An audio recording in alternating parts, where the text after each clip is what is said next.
જય માતા સાવિત્રી મિત્રો, વડ સાવિત્રીના દિવસે વડના મૂળમાં મૂકી દેજો આ એક પવિત્ર વસ્તુ, કિસ્મતના બંધ દરવાજા ખુલી જશે. નમસ્કાર મિત્રો, તમારું સૌનું હાર્દિક સ્વાગત છે. મિત્રો, 29 જૂને આવનારી વડ સાવિત્રી માત્ર એક સામાન્ય વ્રત નથી, પરંતુ શ્રદ્ધા, સૌભાગ્ય અને ભગવાનની કૃપા સાથે જોડાયેલો એક અત્યંત પવિત્ર દિવસ માનવામાં આવે છે. શાસ્ત્રોમાં કહેવામાં આવ્યું છે કે આ દિવસે વડ વૃક્ષની પૂજા અને માતા સાવિત્રીનું સ્મરણ કરવાથી જીવનમાં સુખ, શાંતિ અને કલ્યાણની પ્રાપ્તિ થાય છે.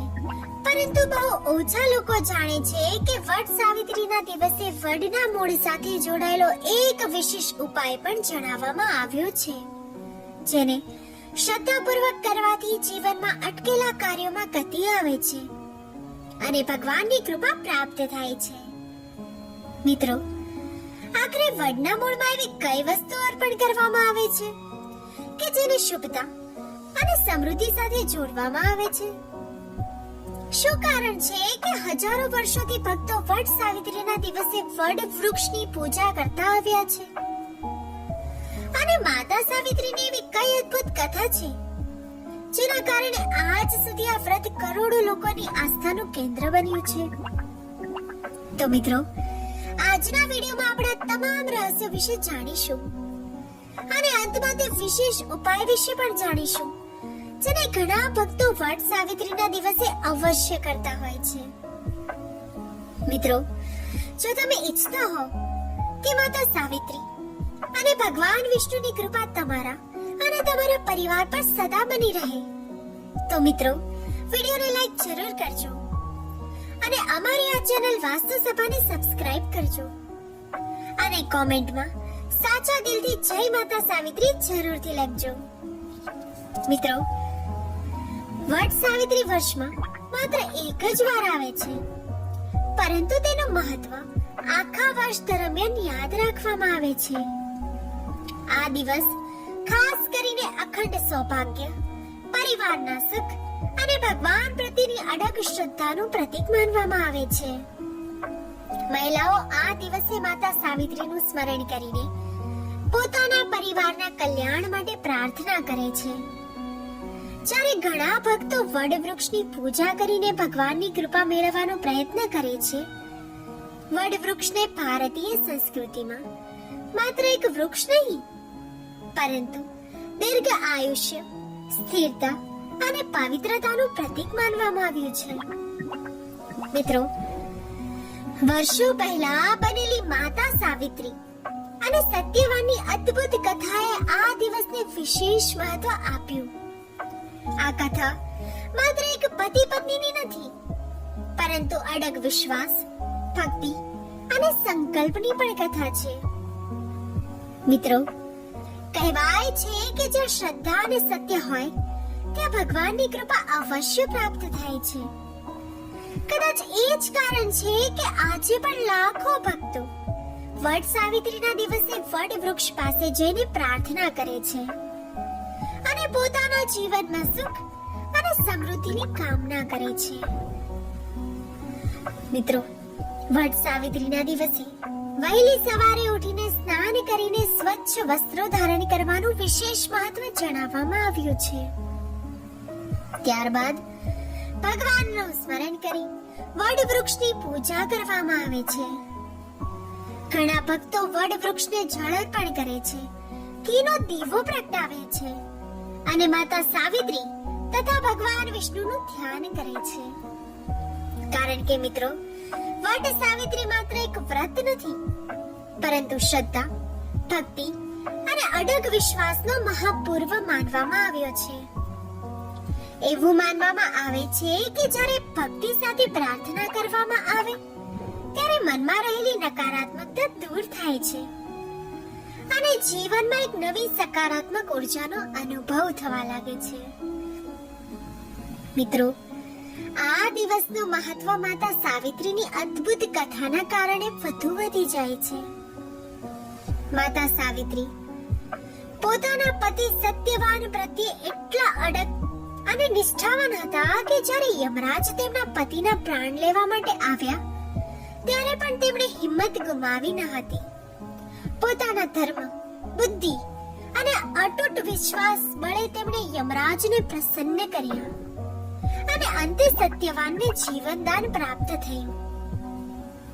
આ પ્રસંગ માત્ર પતિ ભક્તિની કથા નથી, પરંતુ એ દર્શાવે છે કે જ્યારે મનમાં સાચી શ્રદ્ધા અને સંકલ્પ હોય ત્યારે અશક્ય લાગતી પરિસ્થિતિઓ પણ બદલાઈ શકે છે.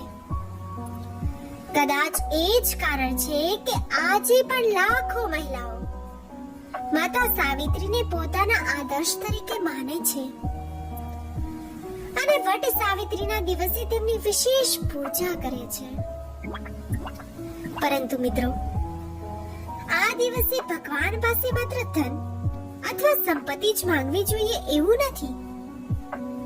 સાચી પ્રાર્થના તો એ છે જેમાં પરિવારનું સુખ, સારા સ્વાસ્થ્ય, સંતાનોની પ્રગતિ અને ઘરના કલ્યાણની કામના કરવામાં આવે. કારણ કે જ્યાં પરિવાર ખુશ હોય, ઘરનું વાતાવરણ શાંતિમય હોય અને ભગવાનની કૃપા હોય, ત્યાં સમૃદ્ધિ પોતે જ માર્ગ શોધીને આવી જાય છે.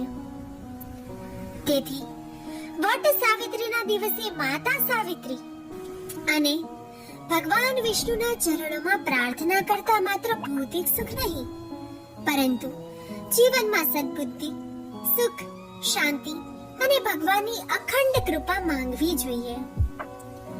મિત્રો, પરંતુ હવે સૌથી મોટો પ્રશ્ન તો એ છે કે આખરે વટ સાવિત્રીના દિવસે વડના મૂળમાં એવી કઈ વસ્તુ અર્પણ કરવામાં આવે છે જેને શુભતા, સૌભાગ્ય અને સમૃદ્ધિ સાથે જોડવામાં આવે છે?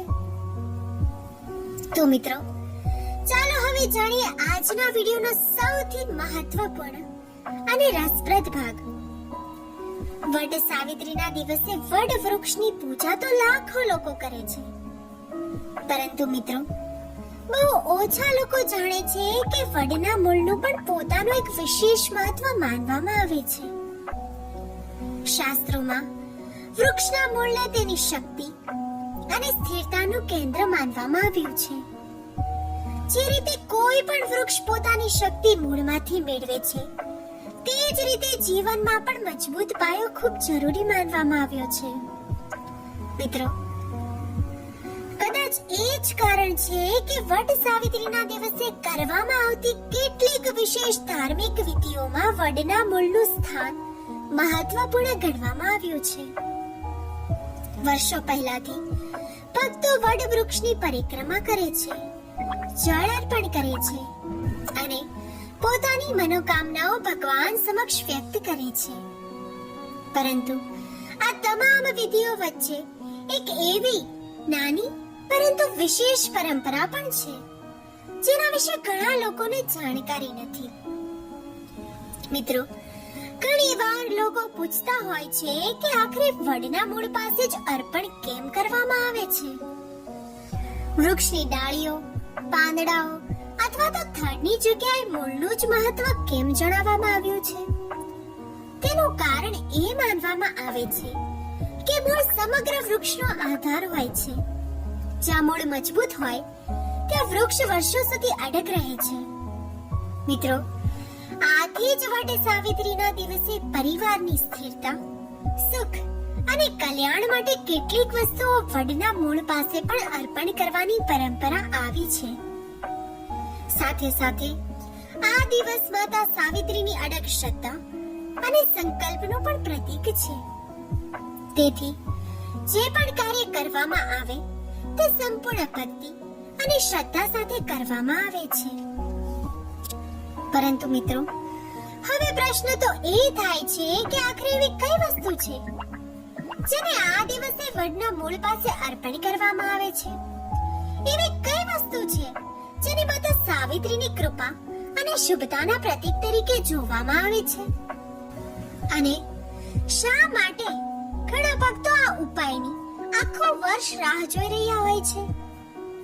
મિત્રો, આ રહસ્ય જાણતા પહેલા એક વાત સમજવી ખૂબ જ જરૂરી છે કે કોઈ પણ ઉપાયનું ફળ ત્યારે જ પ્રાપ્ત થાય છે જ્યારે તેની પાછળની સાચી શ્રદ્ધા, સકારાત્મક ભાવના અને ભગવાન પ્રત્યેનો અડગ વિશ્વાસ જોડાયેલો હોય. માત્ર વસ્તુ અર્પણ કરી દેવાથી નહીં, પરંતુ ભક્તિ અને સંકલ્પથી તેનું મહત્વ વધે છે. કદાચ એ જ કારણ છે કે વટ સાવિત્રીનો આ ઉપાય વર્ષમાં માત્ર એક જ વાર કરવામાં આવે છે અને ઘણા ભક્તો તેને ખૂબ શુભ માને છે. તો મિત્રો, હવે જાણીએ આજના વિડિયોનો સૌથી મહત્વપૂર્ણ ભાગ. વટ સાવિત્રીના દિવસે પૂજા પૂર્ણ થયા પછી એક સ્વચ્છ અને નવી લાલ ચુંદડી લેવી. જો લાલ ચુંદડી ઉપલબ્ધ ન હોય તો એક સોપારી લઈને તેને લાલ દોરાથી બાંધી શકાય છે. ત્યારબાદ માતા સાવિત્રી અને ભગવાન વિષ્ણુનું સ્મરણ કરતા આ ચુંદડી અથવા તો સોપારીને વડના વૃક્ષમાં તેના મૂળ સાથે શ્રદ્ધાપૂર્વક અર્પણ કરવી જોઈએ. અર્પણ કરતી વખતે પોતાના પરિવારના સુખ, શાંતિ, આરોગ્ય અને સમૃદ્ધિ માટે પ્રાર્થના કરવી જોઈએ. સાથે સાથે ભગવાનને પ્રાર્થના કરવી કે ઘરમાં હંમેશા પ્રેમ, એકતા અને સકારાત્મકતા જળવાઈ રહે. મિત્રો, આ ઉપાયનો સાચો અર્થ માત્ર એક વસ્તુ અર્પણ કરવામાં નથી છુપાયેલો. તેનો સાચો અર્થ તો એ છે કે માતા સાવિત્રી જેવી અડગ શ્રદ્ધા, પરિવાર પ્રત્યે નિષ્ઠા અને ભગવાન પ્રત્યેનો અખંડ વિશ્વાસ. મિત્રો, જ્યારે ભક્તિ સાથે પ્રાર્થના કરવામાં આવે છે ત્યારે મનમાં નવી આશા જન્મે છે, વિચારોમાં સકારાત્મકતા આવે છે અને જીવનમાં આગળ વધવાની શક્તિ મળે છે. કદાચ એ જ કારણ છે કે વર્ષોથી લાખો ભક્તો વટ સાવિત્રીના દિવસે આ પૂજા અને પ્રાર્થના કરે છે અને માતા સાવિત્રીના આશીર્વાદની કામના કરે છે. અને મિત્રો, આ ઉપાય પછી પણ કેટલાક એવા શુભ કાર્યો છે જે વટ સાવિત્રીના દિવસે કરવામાં આવે તો ભક્તિનું ફળ વધુ શુભ માનવામાં આવે છે. ચાલો હવે જાણીએ કે આ પવિત્ર દિવસે કયા એવા શુભ કાર્યો છે જેને દરેક ભક્તિ પોતાના જીવનમાં અવશ્ય સ્થાન આપવું જોઈએ. મિત્રો, વડ સાવિત્રીના દિવસે વડ વૃક્ષની પૂજા કરવી એ સૌથી મુખ્ય અને પવિત્ર કાર્ય માનવામાં આવે છે, કારણ કે વડ વૃક્ષને સ્થિરતા, દીર્ઘાયુ અને આધ્યાત્મિક શક્તિનું પ્રતીક માનવામાં આવે છે. આ દિવસે માતા સાવિત્રીનું સ્મરણ કરી તેમના પતિ પ્રેમ, ત્યાગ અને અડગ ભક્તિની કથા યાદ કરવી ખૂબ શુભ ગણાય છે, જે દરેક ભક્તને જીવનમાં સમર્પણ અને શ્રદ્ધાનું મહત્વ સમજાવે છે.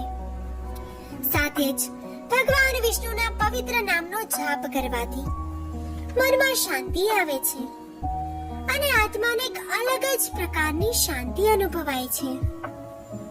મિત્રો, આ દિવસે ગરીબો અને જરૂરિયાતમંદ લોકોને અન્ન, વસ્ત્ર અથવા તો અન્ય કોઈ પણ દાન કરવું જોઈએ. આ કરવું અત્યંત પુણ્ય કાર્ય માનવામાં આવે છે, કારણ કે દાન દ્વારા જ જીવનમાં સાચી સકારાત્મકતા અને ભગવાનની કૃપા પ્રવેશે છે. અંતે પરિવાર સાથે એક સાથે બેસીને પ્રાર્થના કરવી, ભગવાનનું સ્મરણ કરવું અને ભક્તિભાવ સાથે સમય પસાર કરવો એ આ દિવસનો સૌથી મહત્વપૂર્ણ ભાગ છે, જે ઘરમાં પ્રેમ, એકતા, શાંતિ અને દિવ્ય આશીર્વાદનું વાતાવરણ સર્જે છે. મિત્રો, આ ઉપાયને સંપૂર્ણ શ્રદ્ધા, ભક્તિ અને સાત્વિક ભાવ સાથે કરવામાં આવે તો તેનું ફળ જીવનમાં ધીમે ધીમે પરંતુ ખૂબ જ ઊંડા અને સ્પષ્ટ રીતે અનુભવાય છે. જાણે જીવનની અંદરની જ કોઈ અદ્રશ્ય પરિવર્તન શરૂ થઈ ગયું હોય. સૌથી પહેલા ઘરમાં એક એવી સકારાત્મક ઉર્જાનો પ્રવાહ શરૂ થાય છે કે જે સમગ્ર વાતાવરણને બદલવા લાગે છે. નકારાત્મકતા ધીમે ધીમે ઓછી થવા લાગે છે અને ઘરના દરેક ખૂણામાં શાંતિ અને હળવાશનો અનુભવ થવા લાગે છે. મનમાં જે અશાંતિ, ચિંતા અને અનિશ્ચિતતા રહેલી હોય તે ધીમે ધીમે ઓછી થતી જાય છે અને વ્યક્તિને અંદરથી એક સ્થિરતા અને માનસિક શાંતિનો અનુભવ થવા લાગે છે. મિત્રો, જીવનમાં જે કામો લાંબા સમયથી અટકેલા હોય છે, જે પ્રયત્નો કરવા છતાં પણ સફળતા ન મળતી હોય અથવા સતત અવરોધો આવી રહ્યા હોય, તે પરિસ્થિતિઓમાં પણ ધીમે ધીમે ફેરફાર જોવા મળે છે. રસ્તાઓ ખુલવા લાગે છે, યોગ્ય તકો મળવા લાગે છે અને કામોમાં ગતિ આવવા લાગે છે. જાણે પરિસ્થિતિઓ પોતે જ અનુકૂળ બની રહી હોય. મિત્રો, પરિવારના સંબંધોમાં પણ એક સુંદર પરિવર્તન જોવા મળે છે. જો નાની નાની બાબતોમાં થતી ગેરસમજ ઓછી થવા લાગે છે, એકબીજા પ્રત્યે સમજદારી વધે છે, પ્રેમ અને સહકાર મજબૂત બને છે અને ઘરનું આખું વાતાવરણ વધુ શાંત અને સુખદ અને એકતાભર્યું બની જાય છે. મિત્રો, એવું માનવામાં આવે છે કે આવી શ્રદ્ધા અને સાત્વિક જીવનશૈલીથી ભગવાનની કૃપા પણ જીવનમાં સતત કાર્યરત રહે છે, જે વ્યક્તિને અદૃશ્ય રીતે યોગ્ય સમયે યોગ્ય દિશામાં લઈ જાય છે, મુશ્કેલ સમયમાં શક્તિ આપે છે અને સાચા નિર્ણય લેવામાં આંતરિક માર્ગદર્શન પૂરું પાડે છે. મિત્રો, આ તમામ પરિવર્તનોનું પરિણામ એ થાય છે કે જીવનમાં સૌભાગ્ય ધીમે ધીમે વધવા લાગે છે, નસીબ અનુકૂળ બનવા લાગે છે અને વ્યક્તિ પોતાનું જીવન વધુ સ્થિર, શાંતિપૂર્ણ અને સમૃદ્ધ અને સંતોષભર્યું અનુભવવા લાગે છે. જાણે આખું જીવન એક નવી દિશા અને નવી ઉર્જા સાથે આગળ વધી રહ્યું હોય. મિત્રો, આ તમામ બદલાવનું પરિણામ એ થાય છે કે સૌભાગ્ય ધીમે ધીમે વધવા લાગે છે અને વ્યક્તિ પોતાનું જીવન વધુ સ્થિર, શાંતિપૂર્વક અને સમૃદ્ધ રીતે અનુભવવા લાગે છે. જાણે જીવનમાં એક નવી આધ્યાત્મિક દિશા ખુલી ગઈ હોય. અને આ જ જગ્યાએ આ કથાનો સાચો સંદેશ વધુ સ્પષ્ટ બને છે કે જ્યારે જીવનમાં શ્રદ્ધા, સાત્વિકતા અને ભક્તિભાવ સાથે કાર્ય કરવામાં આવે ત્યારે દરેક પરિસ્થિતિ ધીમે ધીમે સુધરવા લાગે છે. મિત્રો, હવે આ જ સંદર્ભમાં વટ સાવિત્રીના પવિત્ર દિવસે કેટલાક એવા શુભ કાર્યો જણાવવામાં આવ્યા છે જેને અનુસરવાથી ભક્તિનું ફળ વધુ ઊંડું અને શુભ માનવામાં આવે છે. આ દિવસે વડ વૃક્ષની પૂજા કરવી સૌથી મહત્વપૂર્ણ માનવામાં આવે છે, કારણ કે વડ વૃક્ષને દીર્ઘ આયુષ્ય, સ્થિરતા અને આધ્યાત્મિક શક્તિનું પ્રતીક માનવામાં આવે છે. તેની પૂજા કરવાથી મનમાં શાંતિ અને જીવનમાં સંતુલનનો અનુભવ થાય છે. સાથે જ માતા સાવિત્રીનું સ્મરણ કરવું અત્યંત શુભ ગણાય છે, કારણ કે તેમની ભક્તિ, ત્યાગ અને પતિ પ્રેમની કથા દરેકને જીવનમાં શ્રદ્ધા અને સમર્પણનો સાચો અર્થ સમજાવે છે. મિત્રો, ભગવાન વિષ્ણુના પવિત્ર નામનો જપ કરવાથી મન શુદ્ધ થાય છે અને આત્માને એક અલગ જ પ્રકારની શાંતિ અને શક્તિનો અનુભવ થાય છે, જે જીવનમાં સકારાત્મક ઉર્જા વધારવામાં મદદરૂપ બને છે. આ દિવસે ગરીબો અને જરૂરિયાતમંદ લોકોને દાન આપવું પણ બહુ મોટું કાર્ય છે, કારણ કે દાન દ્વારા જ સાચી સકારાત્મકતા અને ભગવાનની કૃપા જીવનમાં પ્રવેશે છે અને કર્મો શુદ્ધ થાય છે. અંતે પરિવાર સાથે બેસીને પ્રાર્થના કરવી, ભગવાનનું સ્મરણ કરવું અને ભક્તિભાવ સાથે સમય પસાર કરવો એ આ સમગ્ર દિવસનો સૌથી સુંદર અને મહત્વપૂર્ણ ભાગ છે, જે ઘરમાં પ્રેમ, એકતા, શાંતિ અને દિવ્ય આશીર્વાદનું વાતાવરણ સર્જે છે અને જીવનને વધુ પવિત્ર અને સંતુલિત બનાવે છે. મિત્રો, જીવનમાં સાચો બદલાવ શ્રદ્ધા, ભક્તિ અને સારા કર્મો છે. જ્યારે તમે આવું કરો છો ત્યારે જીવન ધીમે ધીમે નવી દિશામાં આગળ વધવા લાગે છે.